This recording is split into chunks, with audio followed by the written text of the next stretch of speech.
picture the scene. You're stepping into a psychiatric asylum in Zurich, and the year is 1903. Right. You're walking past these heavy doors and echoing hallways, and, well, you might expect the doctors of this era to be using, I don't know, those crude, brutal medical tools we usually associate with early 20th century medicine. Yeah, that's the classic image we all have. Exactly. But the researchers conducting the study we're exploring today on this deep dive, they came armed with something completely different. I mean, there are no fMRI machines to scan the brain, obviously, no blood panels to check neurotransmitter levels. Right, none of that existed. So they walked into the room with just a list of 200 everyday words, then a mechanical, wind-up stopwatch capable of measuring time in 1/5 of a second increments. It's honestly a remarkable historical image. Just a clinician, a patient, a spoken word, and the ticking of a watch. Just a watch. Yeah, and the goal here was to use a simple word association experiment to diagnose a very specific medical condition they called epileptic degeneration. Which is such a harsh term. It really is. But at the time, psychiatrists actually believed that severe physical seizures left behind a permanent set of character traits in a patient. Like what kind of traits? Things like mental slowness, intense egocentricity, and just this bizarre exaggeration of all emotions. Yeah. And they wanted to measure that degeneration mathematically. Right. So the original mission of these researchers was cold, clinical, highly systematic. They just wanted to map a disease. Map it and classify it. But the mission of our deep dive today is to look at the data they left behind, because they inadvertently did something much more profound, I think. Oh, absolutely. In their attempt to formulate this rigid diagnostic checklist, they actually captured a deeply human, incredibly tragic, and just emotional portrait of one specific man. Okay, let's unpack this. So to really understand the gravity of what that stopwatch revealed, we have to grasp the sheer scale of the undertaking first. Right, it wasn't just a handful of people. No, not at all. This was not some small anecdotal trial. The researchers tested 158 subjects and recorded over 18,000 individual word associations. 18,000. That's a massive baseline. It had to be. They were meticulously trying to isolate this specific epileptic character from other conditions, like congenital mental deficiencies. So they needed a massive baseline of data to prove their pattern was completely unique. And out of all those thousands of data points and dozens of patients, one primary subject really emerges as the focal point. They just refer to him as M. Joseph. Right. And, I mean, if we are going to understand his mind, we really have to look at the timeline of his life, which is, well, it's absolutely heartbreaking. It really is a tragedy. Joseph was born in 1863. He was a smart kid, did well in school, completed a 3-year apprenticeship, and built a really solid career as a locksmith and a toolmaker. He was highly skilled. Yeah, he had stellar testimonials from his employers. He got married in 1888. By all accounts, he was living a completely stable, industrious, totally normal life. Until he wasn't. Right. Then, in 1893, everything just shattered. His wife contracted a severe psychosis and died shortly after in a lunatic asylum. And that event, that loss, it acts as a catastrophic fracture in his psychological foundation. I mean, after her death, this formerly grounded artisan just completely unraveled. He just lost everything. Yeah. The clinical notes describe him wandering aimlessly across Europe. He lost the ability to hold down a job, developed a heavy drinking habit, and, I mean, he would spend his days literally wandering through forests. Wow. Over the next decade, he actually racked up 19 convictions with the police. Yeah. Mostly for vagrancy and theft. Though it's worth noting, he claimed to have zero memory of committing those crimes. Which is terrifying in its own right.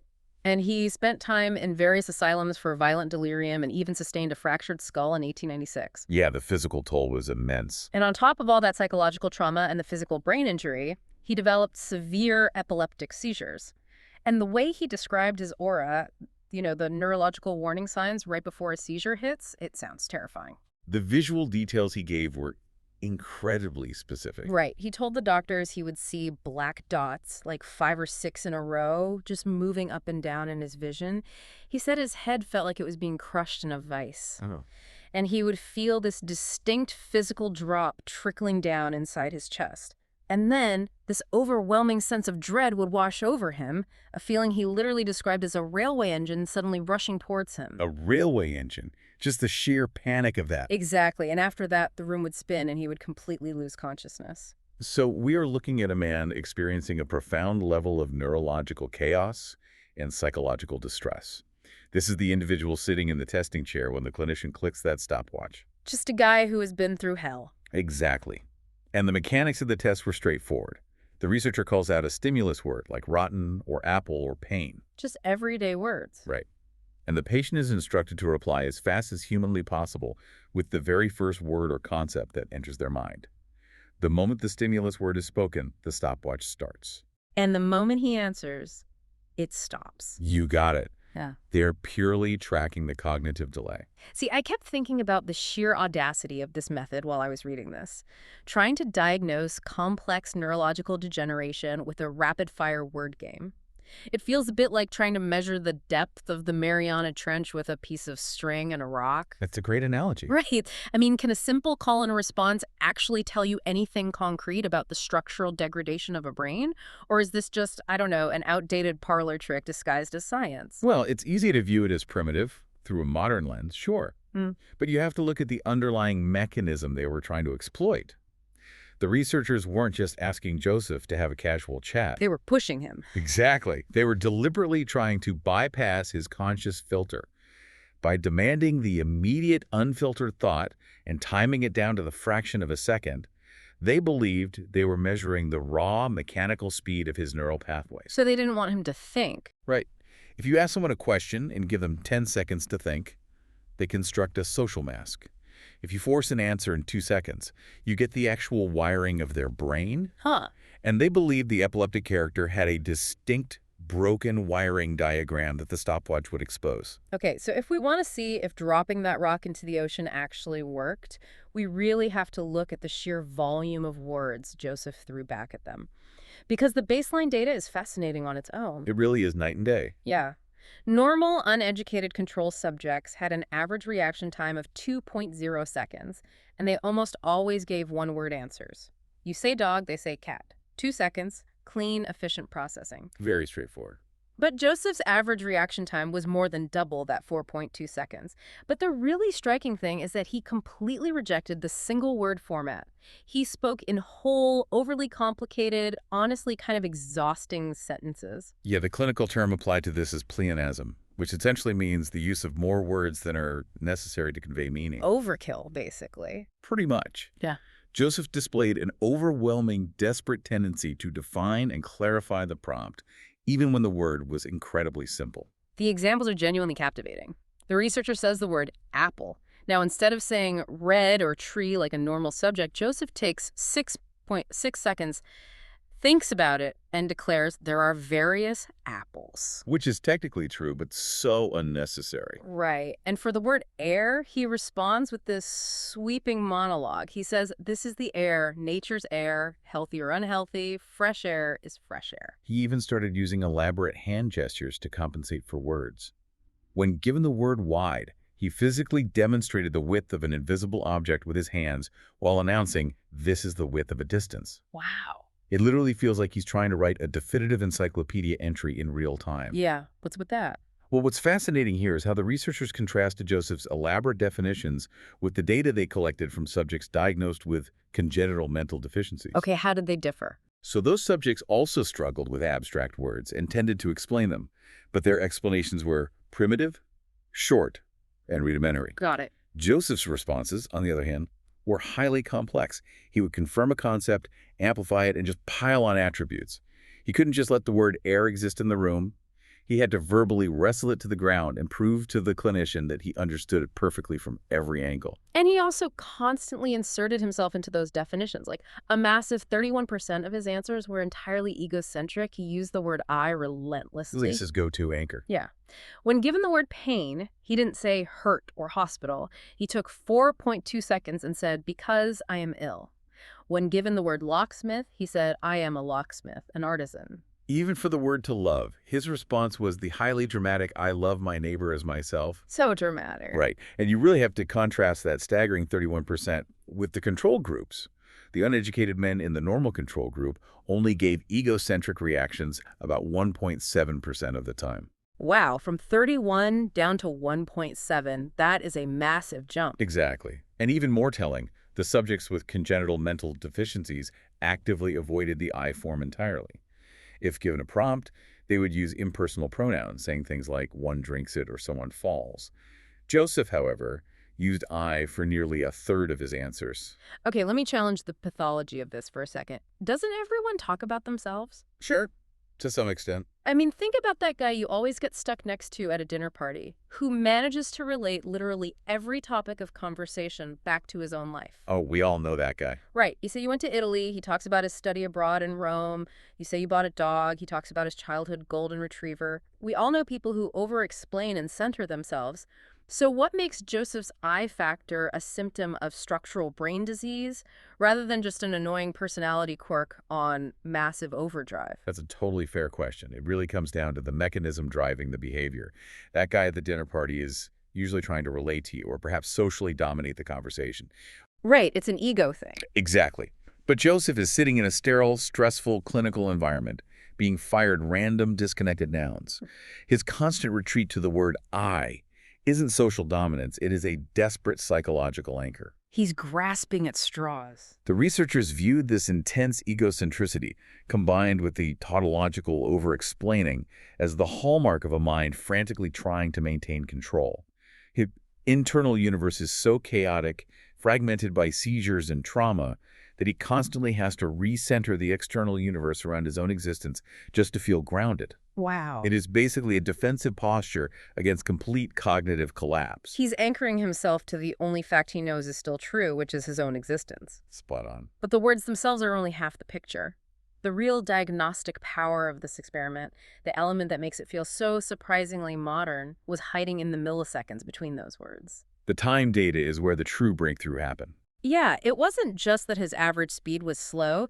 It was the specific moments when his brain completely stalled out. Here's where it gets really interesting. This is exactly the turning point where the experiment shifts from a simple linguistic analysis into a deep mapping of psychological trauma.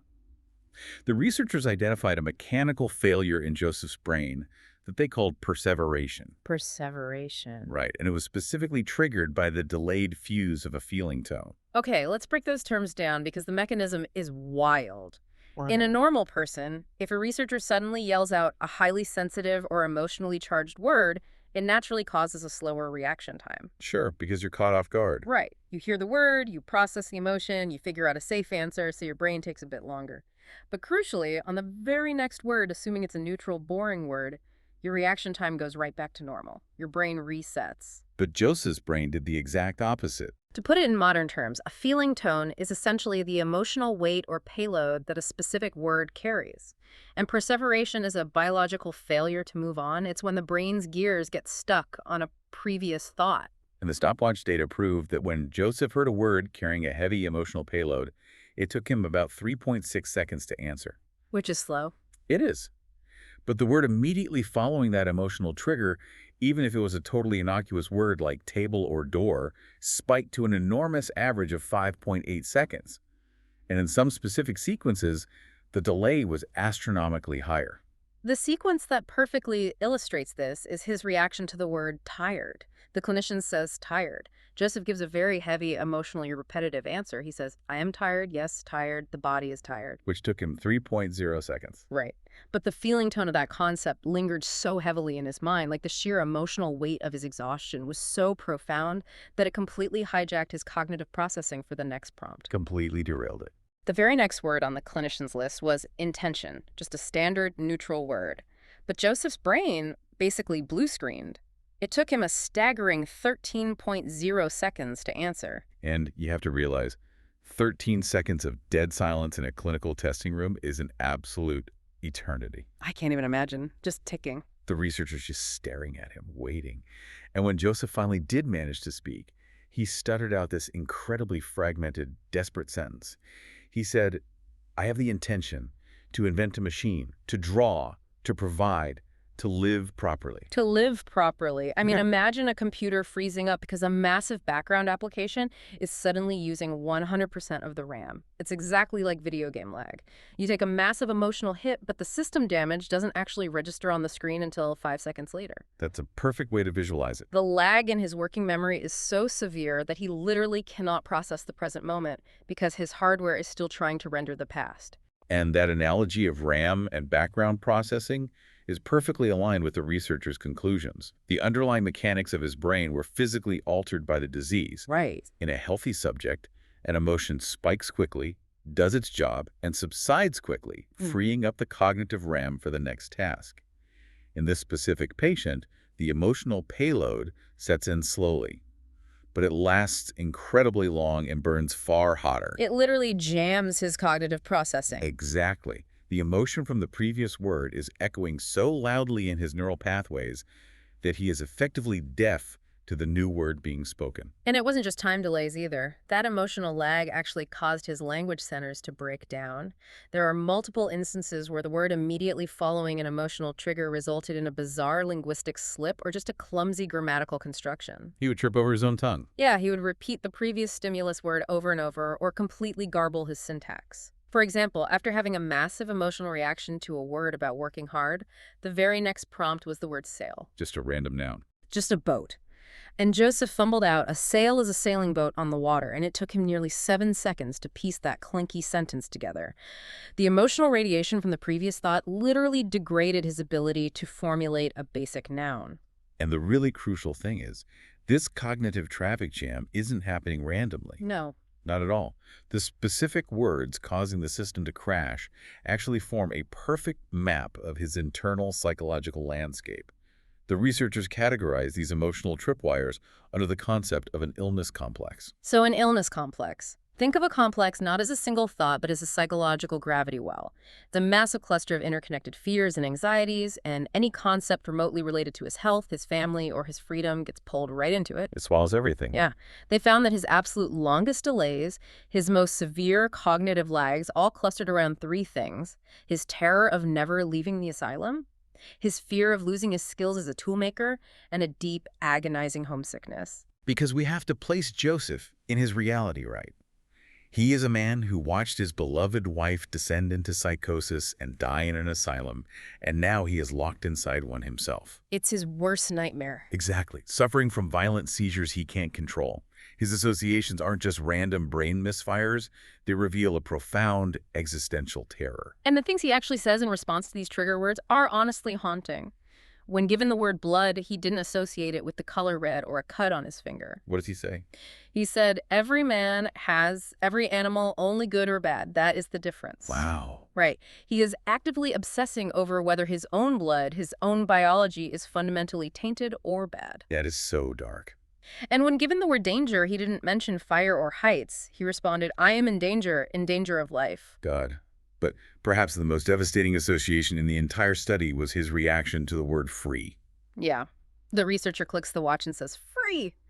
And Joseph replies, "I am free, I am free, I'm a free citizen. It would be nice if only it were true." It would be nice if only it were true. I mean, the clinical detachment of the stopwatch suddenly captures this overwhelming, undeniable human despair. It pierces right through the science. It really does. And there is a crucial piece of environmental context here as well. These tests were conducted in late December, right before Christmas. Oh, wow. Yeah. Imagine the psychological weight of that. You have a man stripped of his autonomy, plagued by terrifying neurological events, sitting in a psychiatric institution during the holidays, being forced by a clinician to confront words like free, family, and tired. That is just bleak. But, this actually brings up a massive point of pushback for me regarding the science of this whole endeavor. Okay, let's hear it. I am incredibly moved by Joseph's tragedy, obviously, but I find myself highly skeptical of the medical conclusion here. Are these researchers just diagnosing standard-issue human sadness and arbitrarily calling it a medical symptom of epileptic degeneration? I see where you're going. Because isn't it entirely normal to be deeply depressed and obsessed with your illness if you are locked in a hospital ward, away from your family, right at Christmas? Literally anyone on Earth would have an illness complex in that scenario. That's incredibly valid. And if we connect this to the bigger picture of early psychology, your skepticism is highly warranted. Thank you. But what makes this specific analysis so nuanced is that the original researchers actually agreed with you. Wait, really? Yeah, they explicitly noted that having an illness complex or being deeply affected by a tragic environment is not in itself a pathology. Healthy, normal people have complexes. Yeah. Healthy people experience profound grief, and healthy people are heavily affected by their circumstances. Then what makes Joseph's reaction a symptom of a degenerating brain? Like, where's the line? The pathology isn't the existence of the sadness. It is the mechanical effect that the sadness exerts on his cognitive processing speed. The lag. Exactly, the lag. A normal person who is deeply grieving their hospitalization can still hear the word apple, quickly associate it with the color red, and move on. Their RAM clears. But Joseph can't. Joseph cannot. His emotional trauma creates such a massive, lingering cognitive lag that everyday mental processing becomes impossible. The emotion doesn't just make him feel sad, it mechanically breaks his ability to think in real time. The stopwatch proved that the emotional payload was physically slowing down his neural pathways to a complete halt. It's a physical manifestation of grief. The emotion is so heavy it acts like a literal weight on his vocal cords and his working memory. That's beautifully put. So what does this all mean? We started this deep dive looking at an early 1900s attempt to mathematically categorize a neurological disease with a mechanical stopwatch and a list of 200 words. But what we actually got was a remarkably intimate, universally human look at how trauma and emotion literally alter the speed of human thought. It really bridges the gap between raw data and the human experience. It serves as a reminder that behind every clinical data point, behind every delayed fraction of a second on that wind-up watch, there is a human being frantically trying to maintain their grip on a reality that feels completely out of their control. And it makes you think about your own cognitive machinery. Oh, for sure. Think about your own conversational lag times. Imagine you are in a highly stressful meeting at work, or you're in the middle of a heated argument with your partner, and you suddenly stumble over your words, or you draw a complete blank on a simple question. We've all been there. Is it really because of the question you were just asked in that exact moment? Or are you, like Joseph, suffering from an emotional hangover from the previous sentence? Are you lagging because your brain's RAM is maxed out, still desperately trying to process an emotional hit you took 10 seconds ago? It completely reframes how we view communication, honestly. We judge ourselves, and we certainly judge others, based on immediate real-time reactions.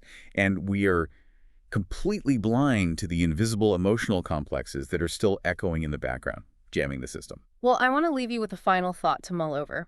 If an early 20th century psychiatrist could map out a man's deepest, most unspoken fears just by timing the microscopic pauses between his spoken words with a clunky mechanical stopwatch, Yeah. what could modern technology map out about you? Think about the devices you use every day. What could massive algorithms and data brokers figure out about your deepest anxieties just by measuring the milliseconds between your text messages or the hesitation in your keystrokes before you finally hit send?